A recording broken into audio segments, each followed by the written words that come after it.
सुरुवातीला प्रदेशाध्यक्ष या नात्याने राष्ट्रीय अध्यक्ष, कार्याध्यक्ष आणि पक्षाच्या सर्वच वरिष्ठ मंडळींचं रौप्य महोत्सवी वर्षाच्या निमित्ताने मनपूर्वक हार्दिक स्वागत करतो। 25 वर्षापूर्वीच याच दिवशीच याच षण्मुखानंद हॉलमध्ये राष्ट्रवादी काँग्रेस पक्षाची स्थापना झाली। 25 वर्षाची वाटचाल आपले सर्वजण, आपल्यापैकी इथे उपस्थित असलेले सर्वजण साक्षीदार आहातच। त्या कालावधीमध्ये घडलेल्या घटना, घडामोडी, राजकीयदृष्ट्या केलेला संघर्ष, काँग्रेस पक्षापासून फारकत झाल्याच्या नंतर राष्ट्रवादी काँग्रेस पक्षाची उभारणी करत असतानाच स्वाभिमानाच्या मुद्द्यावरती त्यावेळेला पक्षाची स्थापना केली गेली। स्वाभिमानाचा मुद्दा तर प्रफुल्लभाई होताच, परंतु परकीय नागरिकाचा मुद्दा सुद्धा त्या कालावधीमध्ये पक्षाच्या समोर अजेंडा म्हणून त्या कालावधीमध्ये होता। राजकारणामध्ये अनेक वेळेला भूमिका बदलावी लागत असते, परंतु घेतलेल्या भूमिकेमध्ये सुद्धा बदल करावा लागत असतो। हे पक्षाच्या स्थापनेपासूनच आपल्याला काही कालावधीमध्येच लक्षामध्ये आलं। ज्या पक्षापासून आपण फारकत घेतली, विधानसभेच्या निवडणुका स्वतंत्रपणाने राज्यामध्ये लढलो, एक तऱ्हेचा शिवसेना आणि भारतीय जनता पक्षाने जेवढी टीका टिप्पणी केली नसेल तेवढी त्या कालावधीमध्ये काँग्रेस पक्षाच्या नेतृत्वाने प्रखर अशी टीका राष्ट्रवादी काँग्रेस पक्षाच्यावरती त्या कालावधीमध्ये केली होती। निवडणुकीमध्ये निकाल द्यायला लागले त्याला संमिश्र पद्धतीचे निकाल लागले। आजच काहीतरी अघटित घडले असं सांगण्याचा काही प्रयत्न, केविलवाणा प्रयत्न काही बालमंडळी त्या ठिकाणी करण्याचा करतायत। पण 99 सालामध्ये सुद्धा आम्हाला सर्वांना वाटलं होतं आणि भुजबळ साहेबांनी सुद्धा प्रचंड मेहनत घेतली होती। राज्य त्यावेळेला ढवळून काढलं गेलेलं होतं। 5 वर्ष असलेल्या सरकारच्या वरती टीकेचे प्रहार त्या कालावधीमध्ये केले गेले होते, परंतु निवडणुकीचे निकाल हाती आल्याच्या नंतर 57 किंवा 58 जागांवरतीच आपल्याला मर्यादित त्या ठिकाणी राहावं लागलं होतं। अशा वेळेला ज्या पक्षापासून आम्ही फारकत घेतली, ज्यांच्या परकीय नागरिकत्वाचा मुद्दा घेत स्वाभिमानाच्या भूमिकेवरती राष्ट्रवादी काँग्रेस पक्षाची स्थापना केली, त्यांच्याजवळच आम्ही सरकार स्थापनेसाठी त्यावेळेला एकत्रित आलो 3 महिन्याच्या कालावधीमध्येच। पण सरकार स्थापन करत असतानाच अगदीच काहीतरी वेडावाकडं केलेलं असं सांगण्याचा जो काही प्रयत्न केला जातो, त्याला माझं पहिलंच उत्तर आहे, 25 वर्षापूर्वीची ही सुरुवात त्या कालावधीमध्ये केली गेली। जरूर आपण त्याला सत्तेवरती आलो। 99 ते 4000चा कालखंड, इथे बसलेले अनेक जण त्या ठिकाणी साक्षीदार आहेत। अजितदादा, तुमचा मी स्तुतीपाठक नाही, कालही नव्हतो आणि आजही नाही, पण माझ्यासारख्या कार्यकर्त्यांनी त्या कालावधीमध्ये नक्कीच अनुभवलेलं आहे की 99 तो 2004 कालखंडामध्ये भुजबळ साहेब आपण त्याला राज्याचे उपमुख्यमंत्री होतात, राज्यामध्ये मंत्रिमंडळ त्या ठिकाणी प्रस्थापित झालं होतं। पाहिला भिंगरी बांधल्यासारखे तुम्ही राज्यभरामध्ये त्या ठिकाणी फिरलात। 2004च्या विधानसभेच्या निवडणुकीला ज्याला आपण सामोरं गेलो त्याच्या आधीच लोकसभेच्या निवडणुका झाल्या होत्या। राष्ट्रवादी काँग्रेस पक्षाला काय फारसं यश लोकसभेमध्ये मिळालं नव्हतं, परंतु ज्या पद्धतीने संघटनेची बांधणी करण्याचा तुम्ही प्रामाणिकपणाचा प्रयत्न केलात, सर्वाधिक जागा महाराष्ट्राच्या इतिहासात सर्वाधिक जागा राष्ट्रवादी काँग्रेस पक्षाला 71 जागा त्या कालावधीमध्ये मिळाल्या आणि आपल्या सोबत जडलेल्या जर का आमदारांची संख्या पण जर का पाहिली तर ती त्यावेळेला खूप मोठ्या प्रमाणावरती जात होती। राष्ट्रवादी काँग्रेस पक्षाला मुख्यमंत्रीपद त्याला चालून आलेलं होतं, संधी होती। निवडण्यापूर्वी आघाडी किंवा युती ज्याला होते त्याला ज्या राजकीय पक्षाचे जागा सर्वाधिक येतात त्यांनाच मुख्यमंत्रीपद त्यावेळेला मिळू शकतं, परंतु नंतर सांगण्यात आलं गेले 25 वर्ष हा प्रश्न अनुत्तरित राहिला। पण या लोकसभेच्या निवडणुकीच्या निमित्ताने अनेक प्रश्नाची उकल झाली। राष्ट्रवादी काँग्रेस पक्ष म्हणून आपण एक वेगळा निर्णय घेतला, ही गोष्ट खरी आहे। त्याच्यानंतर सुद्धा वेगवेगळी समीकरणं त्या ठिकाणी निर्माण होत गेली, परंतु या वेळेला मात्र नवीन प्रश्नाची उकल निर्माण झाली। सांगण्यामध्ये आलं की छगन भुजबळांना जर का मुख्यमंत्री केलं गेलं असतं पक्ष फुटला असता। मला आठवतं 99 सालामध्ये ज्यावेळेला आम्ही निवडून आलो, प्रफुल्ल पटेल तुम्ही सुद्धा त्याला होतात, A10 बंगल्यावरती छगन भुजबळांच्याच, त्याला पक्षामध्ये नेतृत्व निवडामध्ये एकमत झालं नव्हतं। नेतृत्वाने हात झटकले आणि सांगितलं की विधिमंडळ पक्षामध्ये मतदान त्या ठिकाणी व्हावं। विधिमंडळ पक्षामध्ये सिक्रेट बॅलेट झालं, सिक्रेट बॅलेट मत आरो आपण होतात, जसे आता आमचे आरो कलेक्टर असतात तसं त्यावेळेला विधिमंडळ पक्षाचा नेता निवडायचा आरो म्हणून काम प्रफुल्ल पटेल करत होते। आता मतमोजणी झाली, तुम्ही आकडेवारी जाहीर नाही केली, आकडेवारी जाहीर नाही केली, पण मी पण त्याला दुसऱ्यांदा निवडून आलेला आमदार होतो। सर्वाधिक खूप चांगली मतं, बाकीच्यांना तर 10च्या आतच, सर्वाधिक जास्ती मतं छगन भुजबळांना मिळाली आणि ती विधिमंडळ पक्षाचे नेतृत्व झाले। तुम्ही नेतृत्व झालात याचा अर्थ आमदारांच्यातून झाला, मग असं काय घडलं असतं की छगन भुजबळांना मुख्यमंत्रीपद दिलं असतं तर तेच आमदार परत रिपीट झालेले होते, उलट वाढलेले होते, काही नवीन अजितदादांनी शोधून आणलेले होते. पण आम्हाला मुख्यमंत्रीपद घ्यायचं नव्हतं. आम्हाला वाटतं प्रफुल्लभाई तुम्ही पण त्याच्यात आहात न घेण्यात, अशी आमची समज होती. ती टप्प्याटप्प्याने हळूहळू समज आता मधल्या कालावधीमध्ये दूर होत जाते आहे. दादा तर म्हणाले नौकेच होते. मला काय कळू शकलं नाही मुश्रीफ साहेब.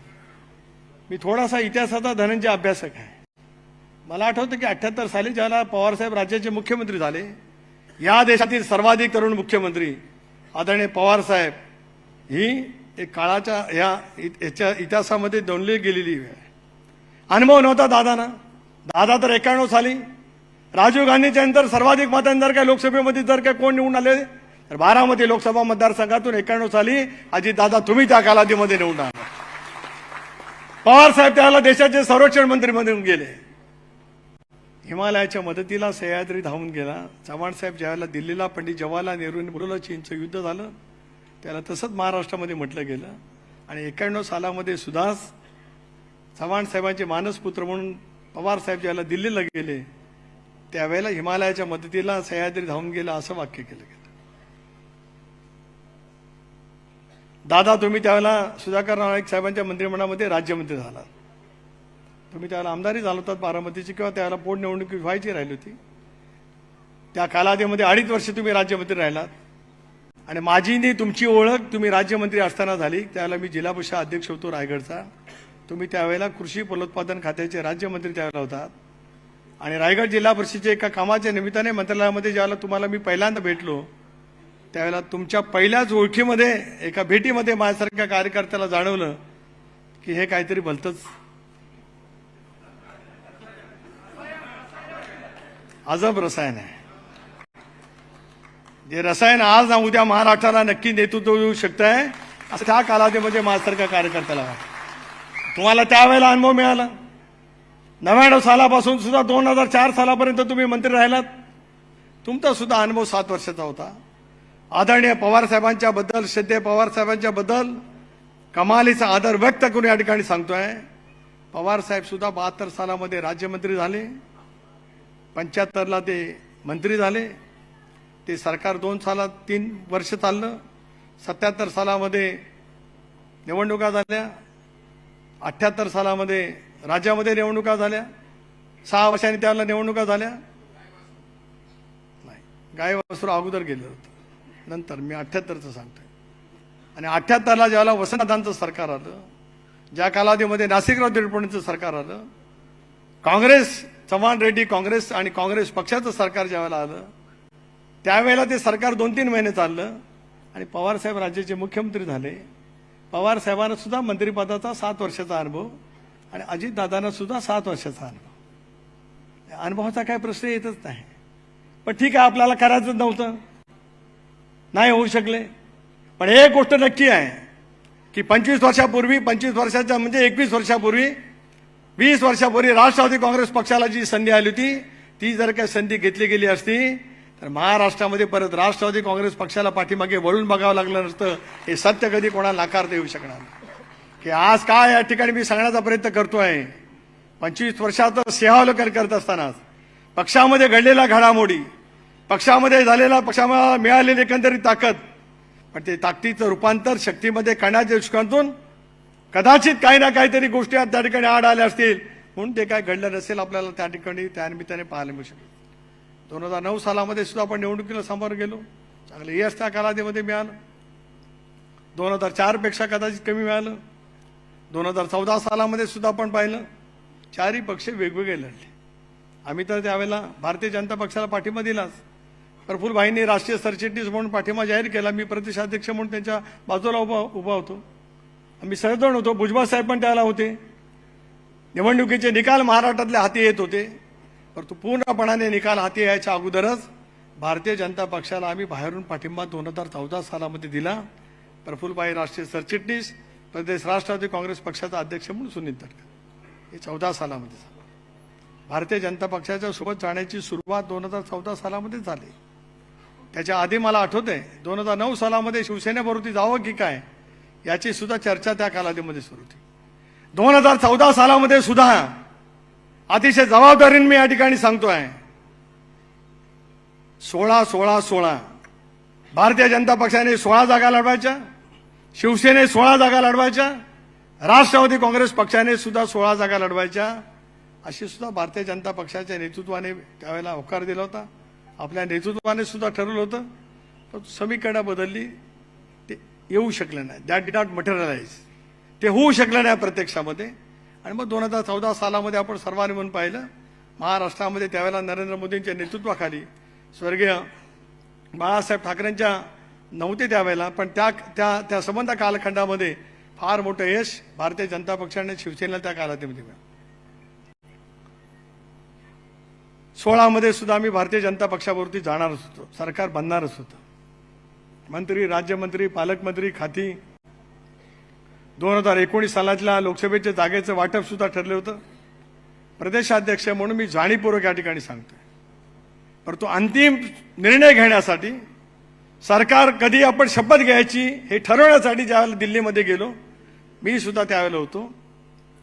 शिवसेना सरकारमध्ये असेल असं भारतीय जनता पक्षाने सांगितलं, पण आम्हाला शिवसेना सरकारमध्ये नव्हती. जी शिवसेना आज उद्धव ठाकरेंच्या नेतृत्वाखाली त्या ठिकाणी काम करते, ती आम्हाला 2016 मध्ये चालत नव्हती. पण 2017-19 मध्ये मात्र ते शिवसेनेचे उद्धव ठाकरे राज्याचे मुख्यमंत्री म्हणून आपल्याला चालले. हे बदलत्या राजकारणातली बदलती समीकरणं अनेक वेळा त्या ठिकाणी होत असतात, आणि बदलत्या समीकरणामध्ये घेतलेली भूमिका योग्यच आहे असं आपण सांगण्याचा प्रयत्न करत असतो.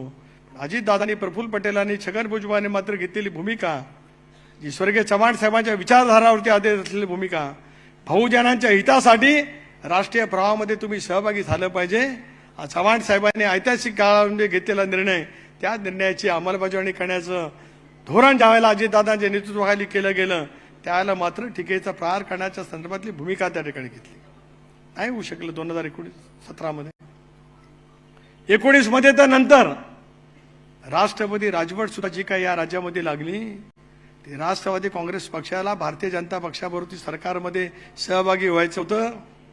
रवींद्रजी, माझं प्रत्येक वाक्य खरं आहे.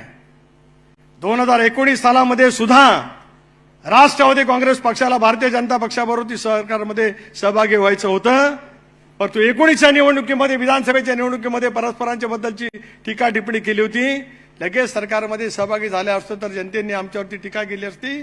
पण काही कालखंड जावा, राष्ट्रपती राजवट लावावी राज्यामध्ये, अशी भूमिका सुद्धा आपण त्या कालावधीमध्ये घेतली गेली. आणि राज्यामध्ये राष्ट्रपती राजवट पहिल्यांदा आली. पूर्णपणाने बहुमत त्यावेळेला आलेलं होतं. भारतीय जनता पक्ष आणि शिवसेनेला त्यावेळेला पूर्णपणाचं बहुमत त्यावेळेला मिळालेलं होतं. आज एकनाथ शिंदे किंवा अजितदादांनी विश्वासघात केला असं म्हणतात. त्याच कालावधीमध्ये उद्धव ठाकरेंच्या नेतृत्वाखाली शिवसेना भारतीय जनता पक्षाच्या बरोबर लढलेली होती. स्पष्टपणाचा कौल या राज्यातल्या जनतेने भारतीय जनता पक्ष आणि शिवसेनेला त्या कालावधीमध्ये दिला होता. कौलच लोकांचा मानाचा होता. तर त्या कालावधीमध्ये भाजप आणि शिवसेनेचं सरकार त्याला बसलेलं पाहायला मिळालं असतं. ते नाही झालं. महाविकास आघाडीचं सरकार आलं. उद्धव ठाकरेंचं मुख्यमंत्री पदावरती शिक्कामोर्तब केलं गेलं. त्याच कालावधीमध्ये काँग्रेसच्या नेतृत्वाच्या कडून आदरणीय पवार साहेबांचा अपमान करण्यात आला. प्रफुल्लभाई होते त्यावेळेला, मी होतो, दादा आपणही होतात, जयंत पाटील सुद्धा त्या बैठकीला होते, उद्धव ठाकरे होते, अहमदभाई पटेल होते, मल्लिकार्जुन खरगे होते, पृथ्वीराज चव्हाण होते, अशोक चव्हाण होते, बाळासाहेब थोरात होते, संजय राऊत होते, आदित्य ठाकरे होते, सुभाष देसाई होते. काही घटना घडल्या त्यावेळेला. स्वाभाविकपणाने अजितदादांच्या स्वाभिमानाला धक्का त्या कालावधीमध्ये बसला आणि दुसऱ्या दिवशी शपथ त्या ठिकाणी झाली. पण याचा अर्थ असा नव्हे की एका रात्रीमध्ये घेतला गेला निर्णय. त्याच्या अगोदर भारतीय जनता पक्षाच्या विरोधी सरकार स्थापन करायचं आहे. मी असेन, प्रफुल्लभाई असतील, दादा, आम्हाला मोजक्या मंडळींना माहिती सांगितलं गेलं. भुजबळ साहेब, मुश्रीफ साहेब, दिलीप वळसे पाटील साहेब, इतर काही नेते मंडळींना सांगण्यात आलेलं होतं की आपल्याला शिवसेनेबरोबर सरकार स्थापन करायचं. एकाच वेळेला दोन्ही मार्ग चालूच होते. जे घडलं त्या दिवशी नेहरू सेंटरमुळे, त्याच्यामुळे दादा त्यावेळेला त्यांच्या स्वाभिमानाला धक्का त्यावेळेला बसला आणि त्याच्यातून ते सरकार त्या कालावधीमध्ये आलं. त्याच्यानंतर काय घडलं आपण सर्वांनी मिळून पाहिलं. त्या प्रत्येक गोष्टीवरती मला सांगण्याची काय आवश्यकता या ठिकाणी असं मला वाटत नाही. दादा योग्य पद्धतीचा निर्णय आपण सर्वांनी म्हणून त्या कालावधीमध्ये घेतला। असं काही घडलं नाही, एका दिवसामध्ये तो निर्णय झाला नाही। 22 मध्ये सुद्धा ज्यावेळेला एकनाथ शिंदेनी त्यांचे आमदार घेऊन ज्यावेळेला गुवाहाटीमध्ये गेले, त्याला राष्ट्रवादी काँग्रेस पक्षाच्या सर्व आमदारांनी, आज जयंत पाटील त्या ठिकाणी आहेत, जे जे सहकारी आज शरदचंद्र राष्ट्रवादी काँग्रेस पक्षामध्ये आमदार आहेत, या सर्वांसहित 53च्या 53 आमदारांनी एक पत्र लिहून भाजप प्रणीत सरकारमध्ये आम्ही सहभागी झालं पाहिजे असा पवार साहेबांना कळवलं। आणि पवार साहेबांनी कमिटी नेमली, प्रफुल्लभाई पटेल, अजितदादा आणि जयंत पाटील यांची, भारतीय जनता पक्षाबरोबर सत्तेमध्ये सहभागी होण्यासाठी वाटाघाटी करण्यासाठी। याचा अर्थ परवानगी दिली गेली होती। सत्तेमधला सहभाग काय काळाचा काय, अजितदादांनी 3 जुलैला काहीतरी वेगळा निर्णय घेऊन काय त्या ठिकाणी केला असं म्हणण्याचं काही कारण त्या ठिकाणी असू शकत नाही। हे काम मी आपल्याला या निमित्ताने सांगू इच्छितो आहे। 99 सालामध्ये राष्ट्रवादी काँग्रेस पक्षाची स्थापना झाल्याच्यानंतर ज्या पद्धतीने प्रचंड टीका त्या कालावधीमध्ये झाली, आज ज्यावेळेला लोकसभेच्या निवडणुकीला आपण सगळेजण सामोरं गेलो, जरूर एकच जागा त्या ठिकाणी आली। अजितदादा, तुमचे मला मनापासून या ठिकाणी अभिनंदन करायचं आहे। नेता कसा असावा लागतो, कसा नेता मोठ्या मनाचा असावा लागतो। पत्रकार परिषदेमध्ये त्यांनी सांगितलं, या लोकसभेच्या निवडणुकीच्या पराजयाची जबाबदारी मी पूर्णपणाने स्वीकारतोय, कारण ती जबाबदारी आमच्या सर्वांचीच आहे। एकटा पराजय अजितदादांचा नाही, पराजय झाला असेल तर राष्ट्रवादी काँग्रेस पक्षाच्या सर्वांचाच। देशामध्ये वेगळं वातावरण होतं, राज्यामध्ये वेगळं वातावरण होतं, संविधानाच्या वतीमध्ये वेगवेगळ्या पैसा नॅरेटिव्ह त्या ठिकाणी सेट करण्यात आलेला होता, अल्पसंख्याक समाजामध्ये वेगवेगळं वातावरण त्या ठिकाणी निर्माण झालेलं होतं, आदिवासी बांधव पूर्णपणाने आपल्यापासून त्या ठिकाणी दूर गेला होता। आणि महाराष्ट्राच्या इतिहासात पहिल्या प्रथमच समाजामध्ये अंतर निर्माण करत निवडणुका त्या ठिकाणी लढल्या गेल्या।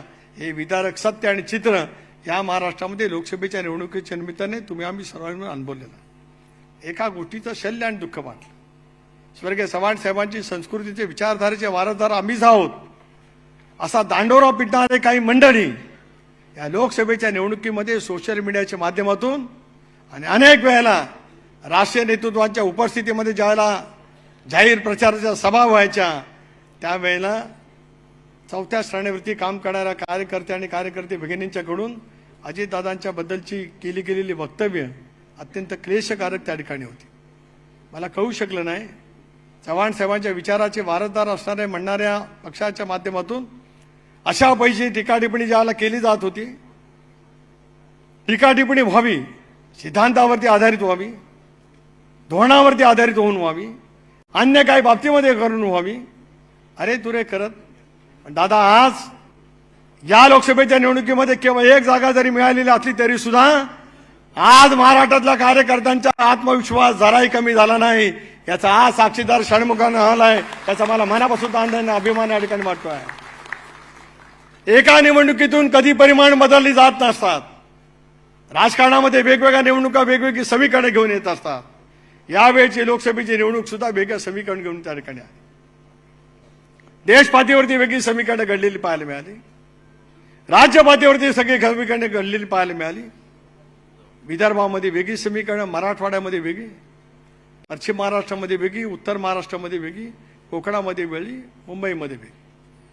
6 टप्प्यामध्ये या लोकसभेच्या निवडणुकीला ज्यावेळेला आपण सामोरं गेलो, त्याला प्रत्येक टप्प्यागणिक वेगवेगळी समीकरणं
त्यामुळेच 25 वर्ष राजकारणामध्ये असलेल्या बाबा सिद्दीकींना सुद्धा असं वाटावं लागलं की 45 वर्ष ज्या पक्षामध्ये मी काम केलं, म्हणजे त्यांनी काँग्रेस पक्षामध्ये काम केलं, त्या काँग्रेस पक्षापेक्षा अजित दादाच एक आश्वासक नेता आहे हे मानून त्यांनी पक्षामध्ये प्रवेश केला.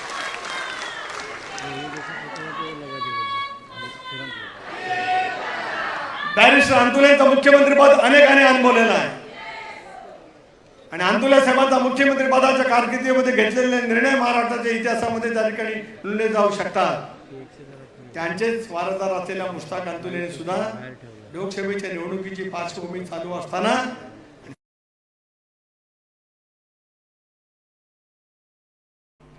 या गोष्टीचा भुजबळ साहेब आपल्याला अभिमान वाटतोय. ज्या वेळेला परवा आपण सेंट्रल हॉलमध्ये होतो, तुम्ही पण होतात, मी पण होतो, प्रफुल्लभाई पण होते, इंडियाचे सगळे घटक पक्ष सेंट्रल हॉल, ज्याला आता संविधान सदन म्हणून आता त्या ठिकाणी नाव दिलं गेलेलं आहे, त्या सेंट्रल हॉलमध्ये व्यासपीठावरती माननीय पंतप्रधान महोदय होते, त्यांच्या उजव्या बाजूला चंद्रबाबू होते, त्याच्या पुढे नितीश कुमारजी होते, त्यांच्या उजव्या बाजूला राजनाथ सिंगजी होते, अमित भाई होते आणि त्यांच्या बाजूला तुमचे आणि माझे नेते अजितदादा बसलेले होते उभ्या देशाने त्या ठिकाणी.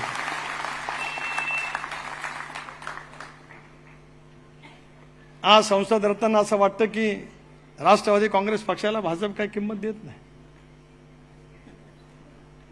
कदाचित परवाचं दृश्य त्यांना बघवलं नसेल की आपला दादा पहिल्या रांगेत बसलाय, याची पोटदुखी असेल म्हणून त्यांना तसं वाटत असेल.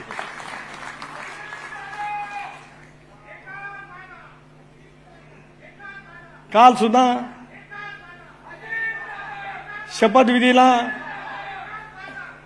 वेगवेगळ्या राष्ट्रांचे राष्ट्राध्यक्ष आले होते, पंतप्रधान आले होते, त्यांचे प्रमुख आलेले होते, आम्ही गेलो होतो सगळेजण. दादा मुख्यमंत्री महोदय एका दुसऱ्या लाईनमध्ये होते. मला प्रफुल्लभाईंचा फोन आला की पियुष गोयल शोधत आहेत दादांना, त्यांना पहिल्या लाईनमध्ये बसवायचं आहे. हे मी का सांगतोय, कोणीतरी असं म्हटलं आहे की दिल्लीमध्ये तसं नाही आहे, दिल्लीमध्ये लाचारी करण्याचा प्रश्न त्या ठिकाणी येतच नाही. दिल्लीमध्ये सन्मान आपल्या नेतृत्वाचा किती मोठा आहे हे उभ्या देशाने काल त्या ठिकाणी पाहिलेलं आहे. मला आज आपल्याला सर्वांनाच या ठिकाणी आपल्या कर्तव्याची जाणीव करून द्यायची आहे. महायुतीचे उमेदवार ठरत असताना 4 जागा आपल्याला मिळाल्या. आघाडीचं राजकारण ज्यावेळेला निवडणूक पूर्व ठरत असतं त्यावेळेला प्रत्यक्षात कोणा पक्षाच्या जागा किती आहेत हे त्या ठिकाणी समीकरण होत असतं. 2019 सालचे विधान लोकसभेचे निवडणुकीचे निकाल लागले. राष्ट्रवादी काँग्रेस पक्षाला केवळ 4 जागा मिळाल्या, काँग्रेस पक्षाला 1 जागा मिळाली, एमआयएमला 1 जागा मिळाली. 42 जागांच्या वरती भारतीय जनता पक्ष आणि शिवसेना त्या ठिकाणी निवडून आला. स्वाभाविकपणाने ज्या वेळेला या निवडणुकीच्या जागा वाटपाच्या संदर्भामध्ये आम्ही त्यावेळेला बसत आलो त्यावेळेला तितक्या जागा सिटिंग त्या ठिकाणी होत्या. राष्ट्रवादी काँग्रेस पक्ष म्हणून म्हणाल तर 1 जागा सिटिंग आपली होती, ती रायगडची, आजही तेवढीच आहे. म्हणजे 100% यश मिळालं. बाकी जागा आपल्या नव्हत्याच. बारामती का आपल्यासोबत नव्हतं आलेलं, शिरूर सुद्धा आपल्यासोबत नव्हतं आलेलं, सातारा सुद्धा का आपल्यासोबत त्या ठिकाणी नव्हतं आलेलं. म्हणजे जागा वाटपायच्या चर्चेमध्ये जर काय प्रफुल्लभाई खरं बोलायचं झालं, आपण 1च जागा, तरी आपण काय 4 जागांच्या वरती नाही राहिलो बाबा. मैं जो बोल रहा हूं, आई एम सिद्धांत बोल रहा हूं. आणि आज ज्यावेळेला लोकांच्या मनामध्ये संभ्रम निर्माण करण्याचा प्रयत्न केला जातो, परभणीची जागा आपल्याला देण्यात आली, पण नंतर असं ठरलं की संबंध महाराष्ट्रामध्ये धनगर समाज खूप मोठा आहे, ती जागा तुम्ही सोडली गेली पाहिजे म्हणून राष्ट्रवादी काँग्रेस पक्षाने त्याग त्या ठिकाणी दाखवला. नंतर राजेश विटेकर आलाय. राजेश आहे का इथे कुठे? राजेश विटेकरच्या जाऊन मी होतो, आम्ही सर्व पदाधिकारी होतो, आम्ही त्यांच्या कामाची सुरुवात केली होती. पण राजेश तुमचं अभिनंदन करतो की दादांनी घेतलेल्या निर्णयाच्यासाठी तुम्ही स्वस्थ राहिलात आणि जानकरांच्या उमेदवारासाठी तुम्ही सर्वाधिक त्या ठिकाणी प्रयत्न केलेत, त्याचा सुद्धा उल्लेख या ठिकाणी मी करू इच्छितो. धाराशिवची जागा आपण घेतली, लढण्यासाठी तर जागा लागतातच म्हणून घेतली. शिरूरची जागा आपण मिळवली. आढळराव साहेब, तुमचं सुद्धा आज पक्षामध्ये स्थापनेच्या दिनाच्या निमित्ताने मी मनापासून त्या ठिकाणी स्वागत करू इच्छितो. तुम्ही पण आम्हाला राष्ट्रवादीला तिथे पराभूत केलं बऱ्याच वेळेला. ते ज्या वेळेला उभे राहिले फक्त 19 अपवाद, 3 वेळेला ते शिवसेनेचे खासदार म्हणून त्या ठिकाणी निवडून आले. यावेळची मी सांगितलं ना, निवडणुकीची समीकरणच वेगवेगळी राहिली, वेगवेगळ्या घटकांच्या मध्ये वेगवेगळं वातावरण त्या ठिकाणी निर्माण करण्यामध्ये आलं. पण आज आम्हाला खूप समाधान वाटतंय की दिलीपराव या बाजूला आहेत दादांच्या आणि डाव्या बाजूला शिवाजीराव आहेत. निवडणुकीचे निकाल लागलेत, वेगवेगळी समीकरणं मांडली जातात, अमुक झालं तमुक झालं वगैरे वगैरे. आज आपल्याला निर्धार करून उठायचा आहे. या सर्व पार्श्वभूमीवरती पक्षाचं संघटन आपल्याला उभं करायचं आहे.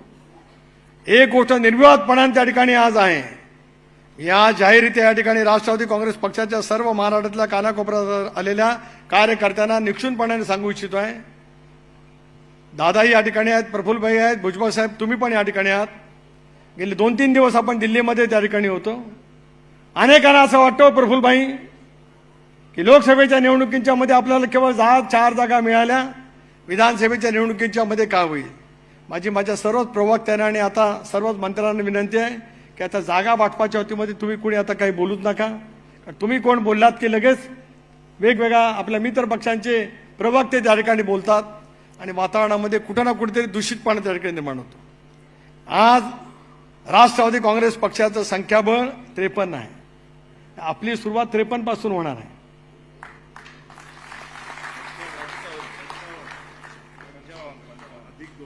+53 + 2 55 आणि अजून 2-3 तुमच्या सोबत आहेतच दादा, म्हणून ते खोडके तिकडे बसलाय.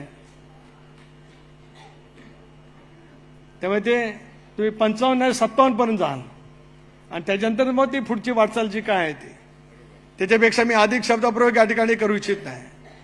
त्यामुळे विधानसभेच्या निवडणुकीच्या निमित्ताने आपल्याला महायुतीच्या माध्यमातून त्या ठिकाणी सामोरं जायचं आहे. आणि मला विश्वास आहे की अनेक वेळेला अनेक परिमाणं त्या ठिकाणी मांडली जात असतील. आणि मागेच मी या ठिकाणी षण्मुखांमध्ये बोललो होतो आणि आजही दुरुपयोग या ठिकाणी करतोय. नवीन अजित पर्व या महाराष्ट्रामध्ये सुरू आहे. हे विश्वासार्हतेचं पर्व आहे, विश्वासघाताचं पर्व या ठिकाणी नाही आहे. विश्वासार्हतेचं पर्व त्या ठिकाणी असल्यामुळे महाराष्ट्रातल्या जनतेच्या मनामध्ये ते स्पष्टपणाची जाण आणि जाणीव त्या ठिकाणी असताना आहे की ज्याच्या माध्यमातून उद्याच्या येणाऱ्या लोकसभेच्या निवडणुकीला आपण त्या ठिकाणी सामोरं जायचं आहे. समाजातले वेगवेगळे घटक आज जे काही दुरावले गेलेले आहेत त्या सर्व घटकांना सोबत आणण्याच्या दृष्टीकोनातून आपल्याला त्या ठिकाणी काम करावंच लागेल. राष्ट्रवादी काँग्रेस पक्ष म्हणून दादा आज मी आपल्याकडे मागणी करतोय, पक्षाचा अध्यक्ष म्हणून, खासदार म्हणून नव्हे, पक्षाचा अध्यक्ष म्हणून पक्षाच्या सर्व मंत्र्यांच्याकडे या ठिकाणी मी मागणी करतोय की अल्पसंख्याक समाज असेल, शेतकऱ्यांच्या हिताच्या दृष्टिकोनातून काही निर्णय घ्यायचे असतील, ते लेख लाडके अभियान जसं महाराष्ट्रामध्ये सुरू झालं तसं 50% लोकसंख्या असलेल्या महिला भगिनीच्या दृष्टिकोनातून सुद्धा काही योजना जर काय राज्याच्या सरकारच्या माध्यमातून त्या ठिकाणी अर्थसंकल्पात दादा आपल्याकडनं त्या ठिकाणी जर काही घोषित होऊ शकल्या, सुशिक्षित बेकारांच्या दृष्टिकोनातून काही घोषणा त्या ठिकाणी होऊ शकल्या तर त्या ठिकाणी केल्या जाव्यात. राष्ट्रवादी काँग्रेस पक्ष म्हणून आपल्याकडे या ठिकाणी मागणी करू इच्छित आहे. सामाजिक अभिसरण जर का आपल्याला करायचं असेल, निवडणुका येतात जात असतात, पण तो लोकांच्या मनामध्ये जर काय आत्मविश्वास त्या ठिकाणी निर्माण करायचा असेल तर त्या दृष्टिकोनातून आपल्याला सर्वांकषपैच्या विचाराचं काळ धरत त्या ठिकाणी कामाला लागण्याची आवश्यकता त्या ठिकाणी निश्चितपणाने. तुम्ही आम्ही मिळून सर्वांच्या संघटनेच्या कामाला भावून त्या ठिकाणी घेऊया. सर्व घटकांना, सर्व समाजाला सोबत घेत शिवशाहू फुले आंबेडकरांची सामाजिक समता ही आपली जी काय वैचारिक अधिष्ठान आहे त्याच्यापासून तसुमारी बाजूला न सरता पुढची गौरवशाली वाटचाल त्या ठिकाणी करायचं आहे. आज ब्रीद वाक्य आपल्याला सर्वांच्या समोर त्या ठिकाणी घ्यायचं आहे, एकच लक्ष विधानसभा क्षेत्र. काल नरेंद्र मोदी साहेबांच्या मंत्रिमंडळात स्थापन झालं. स्वाभाविकपणाने आपल्याला वाटत होतं की आपल्याला त्या ठिकाणी स्थान मिळावं. वर्तमानपत्रातून, काल वाहिन्यांतून वेगवेगळ्या बातम्या त्या ठिकाणी प्रसारित व्हायला लागल्या. अनेकांना देव पाण्यात बुडूनच बसले होते. राष्ट्रवादी काँग्रेस पक्षाला त्या ठिकाणी स्थान मिळू नये, कदाचित त्यांना त्या ठिकाणी आनंद झाला असेल, आनंदाच्या उकळ्या त्या ठिकाणी फुटल्या असतील. मला स्पष्टपणाने आपल्या सर्वांच्या समोर या ठिकाणी सांगायचं आहे, ज्या वेळेला राज्यामध्ये आपली एकच जागा आली, देशामध्ये एनडीएचं सरकार प्रस्थापित होणार असं स्पष्ट झालं, त्याच वेळेला दादांची मी भेट घेतली. दिल्लीला एनडीएच्या बैठकीला प्रफुल्लभाई आपण गेलो त्या दिवशी सकाळी, कारण सर्वश्रुत आहे दादांची आणि माझी मैत्री. म्हणून मी त्यांना सांगितलं, मी आज तुमच्या सर्वांच्या समोर मोठेपणाने या ठिकाणी सांगतोय कार्यकर्ता पूर्ण आत्मविश्वासाने आता या ठिकाणी गेला पाहिजे. त्याच वेळेला दादांना मी सांगितलं की दादा, मी तुम्हाला धर्मसंकटात टाकणार नाही. आपल्या पक्षाच्या जागा कमी आल्यात, आपल्या पक्षाला कदाचित एकच मंत्रिपद मिळेल, तर ते मिळेल तर ते प्रफुल्ल पटेलांना तुम्ही द्या, माझा विचार करू नका, असं मी दादांना सांगितलं.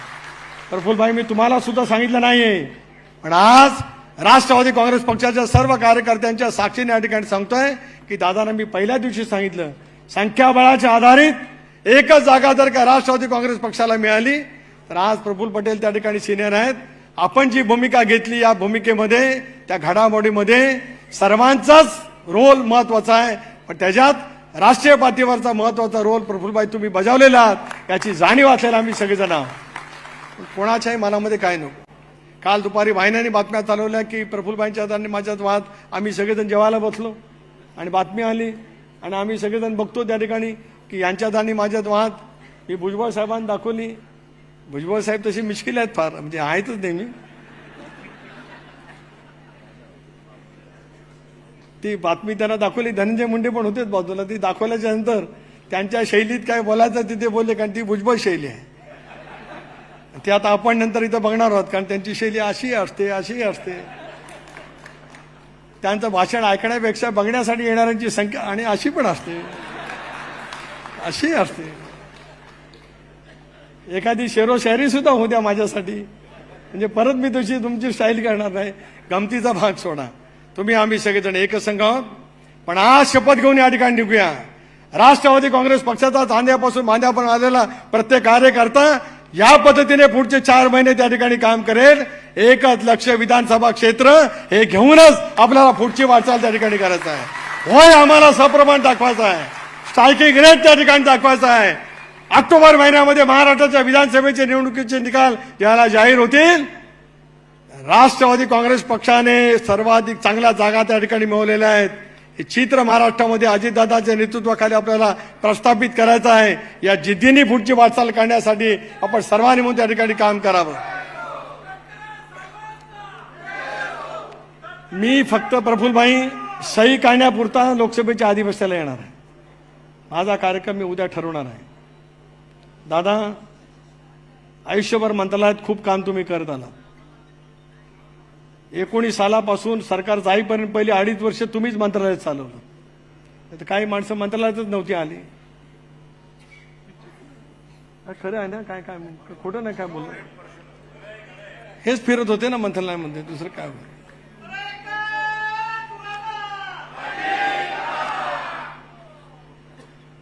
कार्यकर्त्यांची सुद्धा अपेक्षा आहे, कारण दादा मंत्रालयात गेले की त्यांच्या भोवताली गरडा आहेस, पण दादा कार्यकर्त्यांच्यात गेल्याच्या नंतर सुद्धा त्याच्यापेक्षा जास्ती गरडा तिथे पण आहे. पक्षाच्या वतीने आम्ही जो कार्यक्रम देऊ त्या कार्यक्रमाला तुम्ही तर यालच. माझ्या मनामध्ये ती मात्र शंकाचं काही कारण नाही.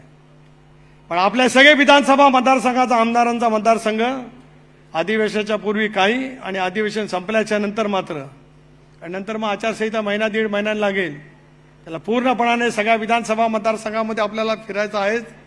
मी मगाशी सांगितलं तेवढ्या संख्येपर्यंत, आणि बाकीच्या ज्या जागांच्या बाबतीमध्ये आपण योग्य ती भूमिका त्या ठिकाणी करू. पण लागलं तर प्रत्येक मतदारसंघामध्ये 2-2 वेळा जावं लागेल, अशा वेळीचा कार्यक्रम देऊ. तेवढा वेळ तुम्हाला यावंच लागेल. प्रफुल्लभाई, तुम्हाला सुद्धा विनंती वजा सूचना मी करणार, कारण तुम्ही ज्येष्ठ नेते आहात. वयाने मी मोठा आहे, पण विनंतीच करतो. Of course I am elder than you, पण तुम्हाला पण आता वेळ काढायला लागेल. हो नेते, नहीं त्यांना नहीं, तुम्हाला, आपको ही, मैं आपको ही बता रहा हूँ. हाँ, of course the great Chhagan Bhujbal. 99ला महाराष्ट्राच्या कानाकोपऱ्यामध्ये 25 वर्षापूर्वी बुरलेले छगन भुजबळ सुनील तटकरेला आता 2024ला पण हवे आहेत. ही जाहीर विनंती आज या कार्यक्रमाच्या निमित्ताने मी करू इच्छितो. दिलीपराव, तुम्ही हातात सुद्धा घेऊन आलात, पण आलात सगळ्या सभागृहामध्ये सुद्धा असं वाटलं की नाही पक्षाचे सगळे नेते आहेत. मुशीफ साहेब, तुम्ही सुद्धा, आणि हल्लाबोल करायला धनंजय मुंडे, विदर्भापासून ते सगळीकडे आपण हल्लाबोल सगळ्या जिल्ह्यामध्ये केलं. तुम्हालाही धनंजय मी सांगतो, आता सुट्टी नाही. सर्दी झालं, पडसं झालं, आम्ही ऐकणार नाही. नाही म्हणजे नाही. पूर्ण वेळ काम करा. तुमच्या मंत्रिपदाचं जे आहे ते सगळ्याच मंत्र्यांना सांगतो मी, म्हणजे मुश्रीफ साहेब तुम्ही पण तुम्ही म्हणाल कोल्हापूर नाही, कोल्हापूर पुरता. तुम्ही काय कोल्हापूरचे फक्त नेते नाही आहात, तुम्ही महाराष्ट्राचे नेते आहात. तुम्हालाही फिरायला पाहिजे. तुम्हालाही उत्तर महाराष्ट्र आहेच, तुम्हालाही महिला अध्यक्ष आहेच. आपको भी बाबा वो जिसान का मतदारसंघ नहीं देखने का खाली. कुठेतरी पडला म्हणून परत काहीतरी मला कारण सांगायला बाई तो नाही सुनू का अभि आपका. पक्षाचा अध्यक्ष म्हणून जे जे सांगितलं जाईल ते प्रत्येकाला पाळावं लागेलच. अगदी देविदास पेंगे तुमच्या सही सुद्धा. आमदार तर आपापल्या मतदारसंघामध्ये असतीलच. तुम्ही आता आमदार महोदय, आमदार तुम्ही तुमच्या मतदारसंघाची काळजी घ्याच, कारण तुम्ही सुद्धा सगळे पॉवरफुल आहात.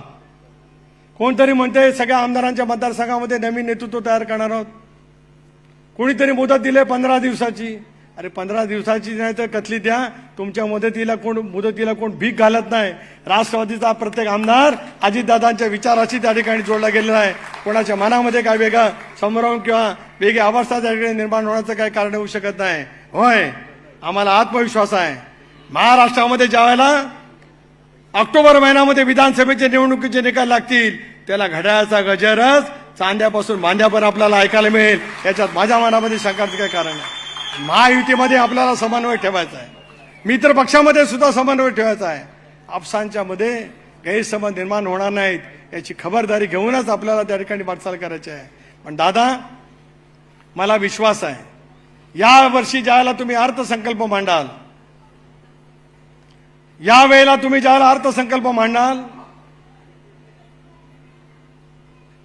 मध्य प्रदेशचे माजी मुख्यमंत्री शिवराज सिंग चौहान 9 लाख मतांनी निवडून आले. किती मतांनी? 9 लाख मतांनी निवडून आले. महिलांच्यासाठी त्यांनी जी एक योजना दिली त्यामुळे अख्ख्या मध्य प्रदेशमध्ये भारतीय जनता पक्षाला यश मिळालं. दादा, तुम्ही अशी महिलांच्यासाठी योजना द्या की तुमच्या नावाने अख्खा महाराष्ट्र महायुतीला त्या ठिकाणी 200 पेक्षा जागा निर्माण करा.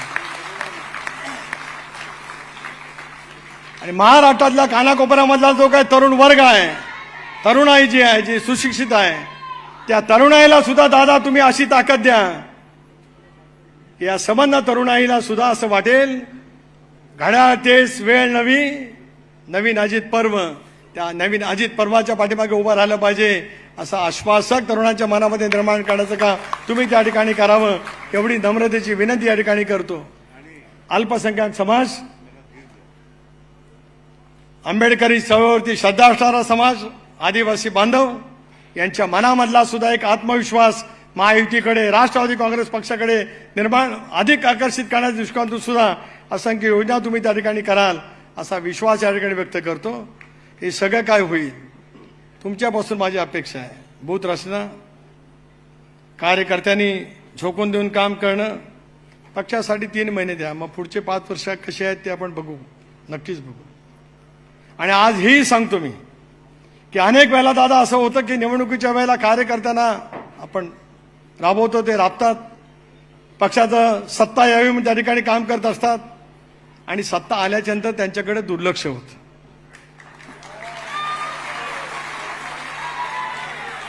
मी आज या महापुरुषांच्या साक्षीने सांगतोय, प्रदेशाध्यक्ष म्हणून तुमच्याशी मी वचनबद्ध आहे.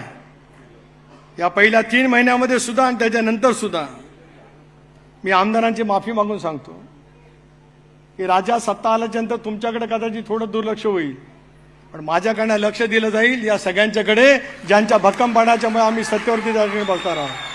पण पक्षाच्या संघटनेच्या कार्यकर्त्याला सुद्धा एखाद्याला एसीओ करायचा असेल, एखादा तालुका कमिटीवरती नेमायचा असेल, एखाद्याला महामंडळावरती नेमायचा असेल, एखाद्या भगिनीला संधी द्यायची असेल, त्यांच्यासाठी सर्वाधिक युक्त काम प्रदेश राष्ट्रवादी काँग्रेस पक्षाचा अध्यक्ष म्हणून सुनील तटकरे करेल असा विश्वास सुद्धा तुम्हाला आज या कार्यक्रमाच्या निमित्ताने देऊ इच्छितो आहे. शेवटी स्वर्गीय चव्हाण साहेबांच्या विचाराचे वारसदार आपण या ठिकाणी आहोत. दादांच्या नेतृत्वाखाली राज्य आपल्याला अधिक बळकट करायचे आहे, महायुती बळकट करायची आहेच. आणि देशामध्ये आज म्हटलं जातं की भारत सरकारच्या नंतर महाराष्ट्राचं सरकार याला अधिक महत्त्व त्या ठिकाणी दिलं जात असतं. ते महाराष्ट्राचं सरकार, कारण आज अनेकांना दिवा स्वप्न त्या ठिकाणी पडायला लागलेली आहेत. कधी काय जमलं तर बघा प्रफुल्लभाई, तुम्हाला नाही जमलं तर भुजबळ साहेबांना सांगतो, जरा थोडं संजय राऊतांना सांगा की आमच्या हातात भोपळा नाही. तुमच्या हातात काय आहे ते तुम्हाला महाराष्ट्राच्या विधानसभेच्या निवडणुकीच्या नंतर पाहायला मिळेल. वारंवार वेगवेगळ्या पैकीचं बोललं जातं. सोशल मीडिया असेल, कार्यकर्ते असतील, त्यांना माझी विनंती आहे, नम्रतेची सूचनाही आहे की आपल्या नेतृत्वाला बदनाम करण्याची भूमिका वारंवार घेतली जाते.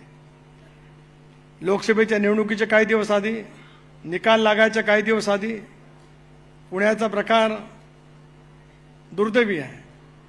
अनेक ठिकाणी दुर्दैवी घटना घडत असतात. त्याच्याबद्दलची चौकशी झाली पाहिजे. अगदी न्यायालयीन चौकशी कोणाला करायची असेल ती करा. इतरही बाबतीत जे काही कठोर कारवाई करायची असेल ती करा. सर्वाधिक बदनामी करण्याचं काम ज्यावेळेला दादांच्या बद्दलचं केलं जातं आणि नेतेच म्हणतात की पालकमंत्री कुठे आहेत. ज्या पालकमंत्र्यांनी पुण्याची अविरत सेवा कोविडमध्ये केली ते कुठे आहेत असा प्रश्न ज्यावेळेला काही रत्न स्वतःला म्हणणारे करतात, त्याचं वैषम्य माझ्यासारख्या कार्यकर्त्याला त्या ठिकाणी वाटतं. दादांच्या मेहनतीला या महाराष्ट्रात नव्हे तर देशात त्या ठिकाणी तोड नाही. इतक्या पद्धतीने मेहनत घेणार नेतृत्वाच्या बद्दल, कार्यक्षमतेबद्दल प्रश्न चिन्ह ज्याला निर्माण करण्याचा प्रयत्न केला जातो त्याला कार्यकर्ते म्हणून त्याचं उत्तर देण्याची जबाबदारी आपली सर्वांची येते. पुढच्या कालावधीमध्ये महिलांच्यासाठी असतील, युवकांच्यासाठी असतील, विद्यार्थ्यांच्यासाठी असतील, वेगवेगळे आपले सगळे सेल आहेत. सेलचे अध्यक्ष सुद्धा व्यासपीठावर या ठिकाणी बसलेत. आता तुम्हाला जसं नेमलंय तसं तुम्ही काय काम केलं त्याची सुद्धा अकाउंटेबिलिटी आपल्याला द्यावी लागेल. ती घेण्याचं काम सुद्धा अविरतपणे त्या ठिकाणी घेतलं जाईल. एवढंच आपल्याला या प्रसंगी या ठिकाणी सांगतो. आणि सर्वांनी मिळूनच रौप्य महोत्सवी वर्ष आपण अशा पद्धतीने साजरं करूया की रौप्य महोत्सवी वर्ष संपून 26व्या ज्यावेळेला आपण याच षण्मुखान हॉलमध्ये साजरा करू 2025 सालातला, त्यावेळेला दादांच्या नेतृत्वाखाली भव्य दिव्य यश मिळवत संबंध महाराष्ट्रामध्ये नव्हे देशामध्ये राष्ट्रवादी काँग्रेस पक्ष, मला विश्वास आहे की आगामी येणाऱ्या काही विधानसभेच्या निवडणुकीमध्ये सुद्धा जसं आज अरुणाचलमध्ये दादांच्या नेतृत्वाखाली प्रफुल्लभाई तुम्ही त्या ठिकाणी प्रयत्न केलेत. 3 आमदार आपले निवडून आले. 1 आमदार आपले फक्त 2 मतांनी पडले. 1 आमदार 200 मतांनी पडले आणि 2 नंबरला आपले त्या ठिकाणी होते. त्यामुळे जो राष्ट्रीय दर्जा आपला गेलेला आहे, आधी गेलाय, आता नाही, आधीच गेला होता एकत्रित असताना, तो राष्ट्रीय दर्जा पुन्हा एकदा अजितदादांच्या नेतृत्वाखाली या देशामध्ये मिळवण्यासाठी तुम्ही आम्ही सगळेजण सज्ज व्हावं. पुन्हा एकदा या वर्धापन दिनाच्या मनपूर्वक हार्दिक शुभेच्छा देत असतानाच केवळ दादांचं नेतृत्व तर बळकट करायचं आहेच, पण राष्ट्रवादी काँग्रेस पक्ष म्हणून यशस्वीपणाने महाराष्ट्रामध्ये वाटचाल करण्यासाठी आपण सर्वांनी मिळून त्या ठिकाणी पूर्ण झोकून देऊन त्या ठिकाणी काम करावं अशी नम्रतेची विनंती करतो. प्रचंड संख्येने आपण या ठिकाणी आलात याच्याबद्दल आपल्या सर्वांच्या अंतःकरणापासून आभार या ठिकाणी मानतो आणि थांबतो. जय हिंद, जय महाराष्ट्र, जय राष्ट्रवादी.